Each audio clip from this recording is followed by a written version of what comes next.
नमस्कार मैत्रिणींनो, आज आपण बघणार आहोत पुलाव रेसिपी।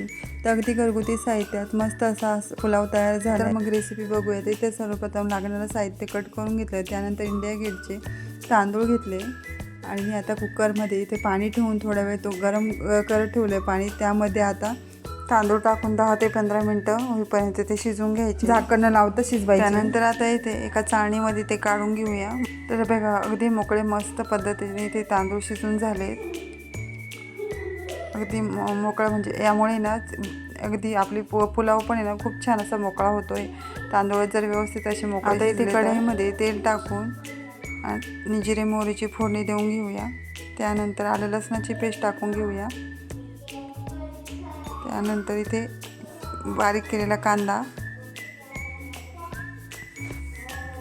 तो छान असा परतून घ्यायचा। त्यानंतर शिमला मिरची, तेजपान, आपल्याकडे हवे ते साहित्य सर्व टाकून टोमॅटो वगैरे जे काय आहे ते सर्व साहित्य टाकून छान असं परतून घ्यायचं। बटाटा देखील अगदी बारीक करून टाकलेला आहे, तो पण छान शिजवून घ्यायचा।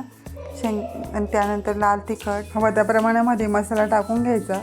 त्यानंतर हे छान असं मिक्स करून घ्यायचं। आता त्यामध्ये हे तांदूळ टाकून घ्यायचे, 1 चमचा मीठही टाकायचं आणि पुन्हा छान असं परतवून घ्यायचं। तर 5 ते 10 मिनिट परतवून पुन्हा त्यावरती झाकण ठेवून घ्यायचं। तांदूळ शिजवताना मीठ टाकल्यामुळे आता थोडंसं कमीच टाकायचं। बघा या पद्धतीने व्यवस्थित पूर्ण मिक्स करून घ्यायचं आणि झाकण ठेवून पुन्हा 10 मिनिट व्यवस्थित परतून घेऊन म्हणजे सगळीकडे हा मसाला मिक्स झाला पाहिजे। या पद्धतीने वाफी भरून आणि मिक्स करून घ्यायचा। तर बघा मस्त अशी आपली इथं पुलाव रेसिपी तयार झाली।